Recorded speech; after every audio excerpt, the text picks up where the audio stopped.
วิธีโปรโมทเพจเพิ่มผู้ติดตามง่ายๆเนาะถ้าทุกคนเบิ่งคลิปนี้จบเนาะสามารถเฮ็ดได้ทันทีเนาะก่อนอื่นหมดเข้ามาตัว Facebook ของทุกคนเนาะเข้ามาตัวจัดการโฆษณาเนาะก็กดเข้าไปเลย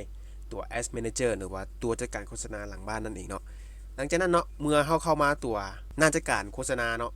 แล้วก็กดสร้างเลยเนาะแล้วก็เลือกวัตถุประสงค์เป็น engagement เนาะแล้วก็กดถัดไปแล้วก็เลือกแคมเปญแบบกำหนดเองเนาะ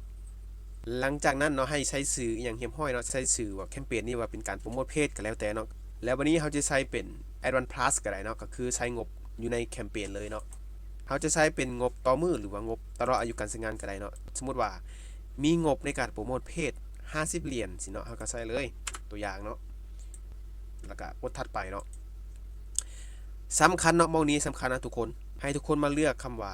ให้ทุกคนมาเปลี่ยนเป็นFacebook Page นั่นเองเนาะมันจะอยู่หลุมสุดเนาะเลือกเป็น Facebook Page เนาะแล้ววันนี้ให้เลือกเพจเนาะเลือกเพจที่เขาจะ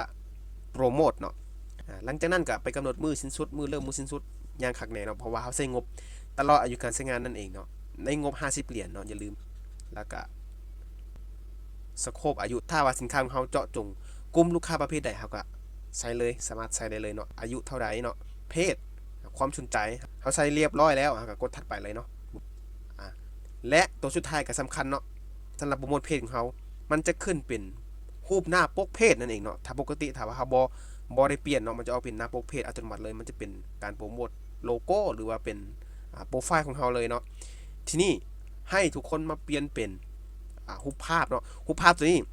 มันจะเป็นรูปภาพหน้าปกเพจนั่นเองเนาะให้ทุกคนเขียนรายละเอียดเกี่ยวกับเพจของเขาเนาะรูปภาพตัวนี้มันจะเป็นรูปภาพ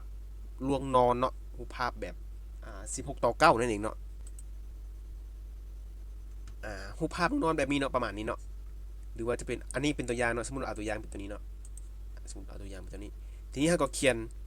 แคปชั่นรายละเอียดเนาะว่าเฮาเมนเพจเกี่ยวกับหยังเนาะแล้วก็บอกลูกค้าว่าติดตามไว้เนาะต้องบอกรายละเอียดว่าติดตามเพจนี้จะได้ยังเขาก็เขียนเพื่อดึงดูดเนาะลูกค้าให้มากดไลค์นั่นเองเนาะมันก็สิออกประมาณนี้เนาะสังเกตมึงเนาะเห็นบ่มันจะโชว์รูปภาพมันจะเป็นไลค์เพจเห็นบ่มันจะเป็นปุ่มไลค์เพจเนาะ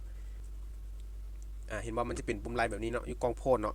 เป็นรูปยกโป้ตัวนี้ถ้าลูกค้ากดไลค์ตัวนี้หมายความว่าลูกค้ากดไลค์เพจแล้วจะกลายเป็นผู้ติดตามแบบอัตโนมัติเลยเนาะฉะนั้น